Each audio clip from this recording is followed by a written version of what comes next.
ആറളം ഫാമിൽ പട്ടയം നൽകിയിട്ടും ഭൂമി അളന്നു നൽകാൻ അധികൃതർ തയ്യാറാകാത്തത് 15 കുടുംബങ്ങളെയാണ് ദുരിതത്തിലാക്കുന്നത്. ഇരിട്ടി വള്ളിത്തോടുവയലിൽ സർവേ നമ്പർ 46-ൽ 2016 ഫെബ്രുവരി 23-നാണ് ഈ കുടുംബങ്ങൾക്ക് പട്ടയം അനുവദിച്ചു നൽകിയത്. എന്നാൽ വർഷങ്ങൾ കഴിഞ്ഞിട്ടും തങ്ങൾക്ക് അനുവദിച്ച 15 സെന്റ് സ്ഥലം എവിടെയെന്ന് പോലും ഈ പാവപ്പെട്ട കുടുംബങ്ങൾക്ക് അറിയില്ല. ഇത് 952 ഇവിടെ ആറളം ഫാമിൽ AK കുഞ്ഞമനാജിൻ്റെ തൊഴിലാളികളായി വന്ന മലപ്പുറത്ത് നിന്ന് വന്ന കുടുംബങ്ങളാണ്. 32 കുടുംബങ്ങളാണ് ഉണ്ടായിരുന്നത്. ആ 32 കുടുംബങ്ങളെ ഫാം 972-ൽ ഫാം ഏറ്റെടുക്കുമ്പോൾ കേരള സർക്കാർ മാറ്റിപ്പാർപ്പിക്കുമെന്നായിരുന്നു പറഞ്ഞിരുന്നത്. ആ കൂടെ ഉണ്ടായിരുന്ന കുറിച്യ കുടുംബങ്ങൾ 20 എണ്ണം, 19 പണിയ കുടുംബങ്ങളും ഉണ്ടായിരുന്നു. ഈ കുറിച്യ കുടുംബങ്ങളെ 982-ൽ വിയറ്റ്നാം കോളനിക്ക് അപ്പുറമുള്ള ഇപ്പോൾ കംബോഡിയ എന്ന് പറയുന്ന സ്ഥലത്ത് 5 ഏക്കർ സ്ഥലം കൊടുത്ത് പുനരധിവസിപ്പിച്ചു. അപ്പോഴും ഈ പണിയ വിഭാഗവും മുസ്ലിം വിഭാഗവും അവിടെ ബാക്കിയായിരുന്നു. അവിടെ നിന്ന് 2004-ൽ കേരള സർക്കാർ ഭൂമി ആദിവാസികളെ പുനരധിവസിക്കാൻ വേണ്ടി ഭൂമി ഏറ്റെടുത്ത സമയത്ത് ഇവിടെ ഉണ്ടായിരുന്ന 19 പണിയ കുടുംബങ്ങൾ 105 കുടുംബങ്ങളായി വർദ്ധിച്ചിരുന്നു. അവർക്കെല്ലാവർക്കും ഫാമിനുള്ളിൽ തന്നെ 1 ഏക്കർ ഭൂമി കൊടുത്ത് അവരെ പുനരധിവസിപ്പിച്ചു. അപ്പോഴും ഈ കുടുംബങ്ങൾ അവിടെ ബാക്കിയായിരുന്നു. നിരവധി സമരങ്ങൾ കലക്ട്രേറ്റിലും സെക്രട്ടേറിയറ്റിലും എല്ലാമായി നിരവധി സമരങ്ങളും നിവേദനങ്ങളും കൊടുത്തതിന് ശേഷം കഴിഞ്ഞ UDF സർക്കാരിൻ്റെ 10 വർഷം മുമ്പ് UDF സർക്കാരിൻ്റെ അവസാന സമയത്ത് 23/2/2016 ഈ കുടുംബങ്ങൾക്ക് 15 സെന്റ് ഭൂമി വീതം അനുവദിച്ച് അന്ന് വാക്കാൽ പറഞ്ഞിരുന്നത് വീട് വെക്കാനുള്ള പൈസ കൂടി അനുവദിക്കുമെന്നാണ്. ആർക്കും പൈസയൊന്നും കിട്ടിയിട്ടില്ല. ഏതായാലും ഈ പട്ടയം അനുവദിച്ചു. കണ്ണൂർ കലക്ട്രേറ്റ് മൈതാനിയിൽ നടന്ന ഒരു പട്ടയമേളയിൽ വെച്ചിട്ട് പട്ടയം അനുവദിച്ചു. പക്ഷെ പട്ടയം അനുവദിച്ച് ഭൂമി പിന്നെ കാണിച്ചു കൊടുക്കുന്നതിന് താമസം വന്നപ്പോൾ അതിന് ശേഷം 6 മാസങ്ങൾക്ക് ശേഷം ഭൂമി കാണിച്ചു കൊടുക്കുന്ന സമയമായപ്പോഴേക്ക് ഈ 14 കുടുംബങ്ങൾക്ക് വള്ളിയാട് വളവന വില്ലേജിലെ വള്ളിയാട് പട്ടയം കിട്ടിയ 14 കുടുംബങ്ങൾക്ക് ഭൂമി കാണിച്ചു കൊടുക്കാൻ കഴിഞ്ഞില്ല. അവിടെ അതിൻ്റെ ജന്മി കേസ് കൊടുത്തു. സിവിൽ കേസ് കൊടുത്തതിൻ്റെ പേരിൽ ഭൂമി കാണിച്ചു കൊടുക്കാൻ കഴിഞ്ഞില്ല. അങ്ങനെ 6 വർഷങ്ങൾക്ക് ശേഷം വീണ്ടും റവന്യൂ വകുപ്പുമായി ബന്ധപ്പെട്ട് കാര്യങ്ങൾ സംസാരിച്ചപ്പോൾ പടിയൂർ വില്ലേജിലെ നെടിയോടിച്ചാലിൽ സ്ഥലമുണ്ട്, അവിടെ സ്ഥലം തരാമെന്ന് പറഞ്ഞ് ഞങ്ങളെ ഇവിടെ നിന്ന് കൂട്ടിക്കൊണ്ടുപോയി സ്ഥലമെല്ലാം കാണിച്ചു തരികയും മറ്റും ചെയ്തെങ്കിലും പിന്നീട് അതിൻ്റെ ഒരു ഫോളോ അപ്പ് നടന്നില്ല. ഇന്നും ഈ കുടുംബങ്ങൾ ഭൂമിയില്ലാതെ പട്ടയവും കയ്യിൽ വെച്ച് സൂക്ഷിച്ച് നടക്കുകയാണ്. ഫാം ഏറ്റെടുക്കൽ കഴിഞ്ഞിട്ടും ഇപ്പം 3ാം തലമുറയാണുള്ളത്. കുടികിടപ്പായിട്ടുള്ള 3ാം തലമുറക്കാണ് പട്ടയം അനുവദിച്ചിട്ടുള്ളത് പല കുടുംബങ്ങളിലും. അവർ ഇപ്പോഴും വാടകയ്ക്ക് താമസിക്കുന്നവരുണ്ട്. കോപ്പിലാൻ ഉസ്മാൻ എന്ന് പറയുന്ന ആളടക്കമുള്ളവർ ഇപ്പോഴും വാടകയ്ക്ക് താമസിക്കുകയാണ്. ഇവർക്ക് ഭൂമി എവിടെയും കാണിച്ചു കൊടുത്തിട്ടില്ല. ഈ 10 വർഷവും MLA നിലവിൽ നമ്മളുടെ MLA തന്നെയായിരുന്നു. പക്ഷേ അദ്ദേഹത്തിനൊന്നും ചെയ്യാൻ കഴിഞ്ഞിട്ടില്ല. ഇപ്പോൾ ഒരു മരണമാറ്റം നടന്നു. ആ സമയത്തെങ്കിലും വല്ലതും ചെയ്യാൻ കഴിയുമോ എന്ന് അന്വേഷിച്ചുകൊണ്ട് അദ്ദേഹത്തെ വീണ്ടും കാണാൻ വേണ്ടി നിശ്ചയിച്ചിരിക്കുകയാണ്. ഇപ്പോൾ ഞങ്ങളൊരു പറഞ്ഞിരുന്നു ഇലക്ഷനുമായിട്ട് സഹകരിക്കില്ല എന്നല്ല, ഇതിനു മുമ്പ് നടന്നൊരു പത്രസമ്മേളനത്തിൽ പറഞ്ഞതാണ്. പക്ഷേ എന്നാലും ഈ കുടുംബങ്ങളെല്ലാം ഇലക്ഷനുമായി എല്ലാം സഹകരിച്ചു എല്ലാം ചെയ്തിരുന്നു. ഭൂമി ഇതുവരെ അനുവദിച്ച് കിട്ടിയിട്ടില്ല. ഇപ്പോൾ ഞങ്ങളുടെ ഒരു സംശയം, ഈ പേരും ഞങ്ങളുടെ വിശ്വാസവുമാണോ ഈ ഭൂമി കാണിച്ചു തരുന്നതിന് ഒരു വിലങ്ങുതടി എന്നാണ്. കാരണം ഇതിന് മുമ്പുണ്ടായ ഒരു അനുഭവം, സെക്രട്ടേറിയറ്റിൽ പോയി ഞങ്ങൾ ഈ മുസ്ലിം കുടുംബങ്ങൾ എന്ന് പറഞ്ഞിട്ടുള്ള നിവേദനം തിരുത്തി കർഷക കുടുംബങ്ങൾ എന്ന് പറഞ്ഞ് കൊടുത്തപ്പോഴാണ് ഞങ്ങൾക്കിതിൻ്റെ മേലിൽ ഈ പട്ടയം നൽകാനുള്ള ഒരു നടപടിയെങ്കിലും ഉണ്ടായത്. പിന്നെ ഇനി വന്നിട്ടുള്ള സർക്കാരിനോടുള്ള ഒരു അപേക്ഷ, ഇനിയെങ്കിലും ജനങ്ങളെ പറ്റിക്കാൻ വേണ്ടി പട്ടയമേളകൾ നടത്തരുത്. ഓൾറെഡി സ്ഥലം കാണിച്ചു കൊടുത്തതിന് ശേഷം മാത്രമേ പട്ടയം കൊടുക്കാൻ പാടുള്ളൂ. മേളകൾ നടത്തുക, പട്ടയങ്ങൾ കൊടുക്കുക.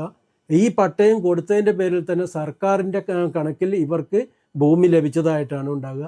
പിന്നീട് ഇത്തരം ആനുകൂല്യങ്ങളൊന്നും ഇവർക്ക് ലഭിക്കാത്തൊരു അവസ്ഥയാണുള്ളത്. സർക്കാർ എടുക്കേണ്ട ഒരു നയമെന്ന് പറഞ്ഞാൽ, സർക്കാരിൻ്റെ അടുത്ത് ഇവിടെ അടുത്ത വില്ലേജിൽ എവിടെയാണോ ഭൂമിയുള്ളത് അത് കൊടുക്കാൻ തയ്യാറാവുക. നിങ്ങൾക്ക് ഇന്ന സ്ഥലത്ത് ഭൂമി കണ്ടെത്തിയിട്ടുണ്ട്, നിങ്ങളത് വാങ്ങാൻ തയ്യാറാവണമെന്ന് പറഞ്ഞ് ഈ 14 കുടുംബങ്ങൾക്കും ഭൂമി കൊടുക്കുക എന്നുള്ളതാണ് സർക്കാർ ചെയ്യേണ്ട ഒരു കാര്യം. അതാണ് ഞങ്ങൾ ആവശ്യപ്പെടുന്നത്. 1980-കളിൽ കുറിച്യരുടെ കൂട്ടത്തിൽ ഞങ്ങളും പിന്നെ തലശ്ശേരി കോടതിയിൽ കേസ് ഫയൽ ചെയ്തതാണ്. പക്ഷേ അവരുടെ കാര്യത്തിൽ തീരുമാനമായി, ഞങ്ങളുടെ കാര്യത്തിൽ തീരുമാനമായില്ല. അതിൻ്റെ ഒരു പ്രത്യേകത എന്ന് പറഞ്ഞാൽ ഈ കുടുംബങ്ങളെല്ലാം, ഈ കുറച്ച് കുടുംബങ്ങൾ, ഇപ്പോൾ 20 കുടുംബങ്ങളും ഒരൊറ്റ രാഷ്ട്രീയ പാർട്ടിയെ പിന്നെ വിശ്വസിക്കുകയും അവരോട് ഫോളോ ചെയ്യുകയും ചെയ്തിരുന്നവരാണ്. ഈ കുടുംബങ്ങളിൽ പല പാർട്ടിയിലുള്ളവരും പല അഭിപ്രായക്കാരും ആയതുകൊണ്ട് ഈ കേസ് മുന്നോട്ട് കൊണ്ടുപോകാൻ ആരും ഉണ്ടായില്ല എന്നുള്ളതാണ് സത്യം. ഞങ്ങളുടെ എല്ലാം കയ്യിൽ 1 ഏക്കർ മുതൽ 2.5 ഏക്കർ വരെ ഭൂമി ഇപ്പോഴും അക്വയർ ചെയ്യാതെ ബ്ലോക്ക് 13-ൽ 11 ഏക്കർ 60 സെൻറ്റ് സ്ഥലം പിന്നെ ഇപ്പോഴും ആ ഫാമിനുള്ളിൽ പിന്നെ ആദിവാസി സെറ്റിൽമെൻറ്റിൻ്റെ ഉള്ളിലായിട്ട് കൈവശമുണ്ട്. ആറളത്തെ ജന്മിയായിരുന്ന AK കുഞ്ഞുമായിൻ ഹാജിയുടെ തൊഴിലാളികളായി നൂറ്റാണ്ടുകൾക്ക് മുൻപ് മലപ്പുറം ജില്ലയുടെ വിവിധ ഭാഗങ്ങളിൽ നിന്ന് ഇവിടെ എത്തിയ 32 കുടുംബങ്ങളിൽപ്പെട്ടവരാണ് ഇവർ. ആറള ഫാം രൂപീകരണ സമയത്ത് ഇവർക്ക് അർഹമായ ഭൂമി നൽകി പുനരധിവസിപ്പിക്കണമെന്ന വ്യവസ്ഥയുണ്ടായിരുന്നു.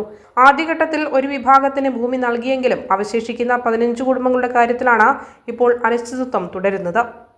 ആറളം ഫാമിലെ പുനരധിവാസ മേഖലയിൽ ആദ്യ കാലങ്ങളിൽ കുടിയേറ്റക്കാരായിട്ട് വന്നു ചേർന്ന, മലപ്പുറം പ്രദേശത്ത് നിന്നും വന്നു ചേർന്ന 32 കർഷക കുടുംബങ്ങളായിട്ടുള്ള ആളുകൾ ഈ പുനരധിവാസം ഏറ്റെടുത്തോടുകൂടി അവരുടെ ഭൂമി നഷ്ടപ്പെടുകയും അതിനുശേഷം നമ്മുടെ 2016 ഉമ്മൻചാണ്ടി ഗവൺമെൻറ് വന്നതോടുകൂടി ഈ ഒരു നിലവിലുള്ള പ്രശ്നങ്ങൾ അവരുമായി ബന്ധപ്പെട്ട് കാര്യങ്ങളൊക്കെ അവതരിപ്പിച്ച് കഴിഞ്ഞപ്പോൾ തീർച്ചയായിട്ടും അവർക്ക് അനുകൂലമായിട്ട് ഈ 32 കുടുംബങ്ങൾക്കും ഭൂമി അനുവദിച്ചുകൊണ്ട് ആറളം ഗ്രാമപഞ്ചായത്തിലും അതോടൊപ്പം തന്നെ ഇരിട്ടിയിലും ആയിട്ടാണ് നമുക്ക് ഭൂമി കണ്ടെത്തി തന്നിരുന്നത്.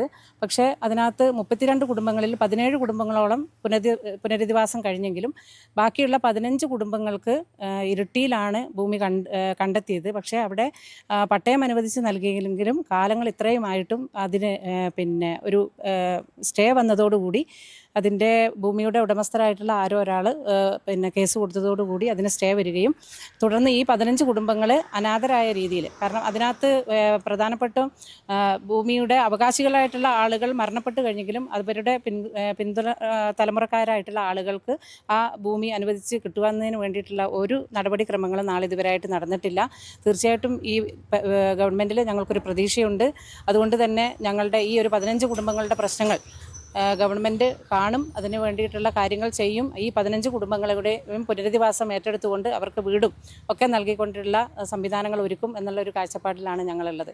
ഇത്രയും വർഷങ്ങളായി അവർ ഓരോ സ്ഥാപനങ്ങളും കയറി ഇറങ്ങി അവരുടെ ബുദ്ധിമുട്ടുകളും പ്രയാസങ്ങളും ഒക്കെ പറഞ്ഞ് മനസ്സിലാക്കി കൊടുത്ത് എല്ലാ ഗവൺമെൻറ്റിനും അത് കാര്യങ്ങളൊക്കെ അറിയാവുന്നതാണ്. എങ്കിൽ പോലും ഈ ഒരു 15 കുടുംബങ്ങളെ മാത്രം അവഗണിക്കുന്ന രീതിയിൽ, അല്ലെങ്കിൽ അവർക്ക് കിട്ടേണ്ട പട്ടയം കൃത്യമായിട്ട് കിട്ടിയിട്ടും ആ ഒരു ഭൂമി അനുവദിച്ചു കൊടുക്കുന്നതിലുള്ള അനാസ്ഥ എന്താണെന്ന് മനസ്സിലാകുന്നില്ല. അതുകൊണ്ട് ഈ ഒരു 15 കുടുംബങ്ങളെ കൂടെ അവരെ കൂടെ അവരുടെ ആവശ്യങ്ങൾ പരിഗണിച്ചുകൊണ്ട് കൃത്യമായിട്ടും അവർക്ക് പറ്റുന്ന ഭൂമിയിൽ, ഇപ്പം റവന്യൂ ഡിപ്പാർട്ട്മെൻറ്റൊക്കെ ഇതിനുമായി ബന്ധപ്പെട്ടുകൊണ്ടുള്ള മീറ്റിങ്ങുകളൊക്കെ ഒരുപാട് തഹസിൽദാർ അടക്കമുള്ള ആളുകളൊക്കെ വിളിച്ചു ചേർത്തിരുന്നെങ്കിലും ആറളം പഞ്ചായത്തിൽ തന്നെ നിലവിലുള്ള ഭൂമി കൊടുക്കാനുള്ള സംവിധാനങ്ങളൊക്കെ ഒരുക്കാമെന്ന് പറഞ്ഞിട്ടുണ്ടെങ്കിൽ പോലും ഈ മീറ്റിങ്ങുകൾ മാത്രം നടക്കുക എന്നല്ലാതെ അതിൻ്റെ ബാക്കി കാര്യങ്ങളൊന്നും നടക്കുന്നതായിട്ട് ആയിട്ടില്ല എന്നുള്ളതാണ് നമ്മളെ സംബന്ധിച്ചിടത്തോളം ഉള്ള ഏറ്റവും വലിയ പ്രശ്നം. ഏതായാലും ഈ ഒരു 15 കുടുംബങ്ങൾക്ക് കൂടി അവർക്ക് അർഹതപ്പെട്ട ഭൂമി നൽകിക്കൊണ്ടുള്ളൊരു സംവിധാനം ഒരുക്കണമെന്നുള്ളതാണ് വാർഡ് മെമ്പറായ റെയ്ഹാനത്ത് സുബി എന്ന് പറയുന്ന ഞാൻ പറയുന്നത്. ഭൂമി കോടതി വിധിയിൽ സ്റ്റേ ചെയ്തതുകൊണ്ടാണ് നടപടികൾ വൈകുന്നതെന്നാണ് അധികൃതരുടെ വിശദീകരണം. വർഷങ്ങൾക്ക് മുൻപ് ഇരിട്ടി തഹസിൽദാർ വിളിച്ചു ചേർത്ത യോഗത്തിൽ പ്രശ്നത്തിന് ഉടൻ പരിഹാരം ഉണ്ടാകുമെന്ന് ഉറപ്പ് നൽകിയിരുന്നെങ്കിലും പിന്നീട് യാതൊരു നടപടിയും ഉണ്ടായില്ല. എന്നാൽ ആറളത്തെ ഈ 15 കുടുംബങ്ങൾക്ക് പകരം ഭൂമി കണ്ടെത്തി നൽകാനുള്ള നടപടികൾ പുരോഗമിക്കുകയാണെന്നാണ് അധികൃതർ ഇപ്പോൾ വ്യക്തമാക്കുന്നത്.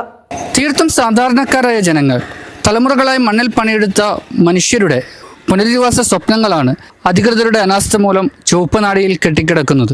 ഇനിയെങ്കിലും അധികൃതർ കണ്ണു തുറക്കുമോ, ഇവർക്ക് നീതി ലഭിക്കുമോ എന്നുള്ളത് കണ്ടറിയേണ്ട ഒന്ന് തന്നെയാണ്. ക്യാമറമാൻ ജിതിനൊപ്പം അഫ്ലേ ജമീൽ, ഏജന്റ് ന്യൂസ്.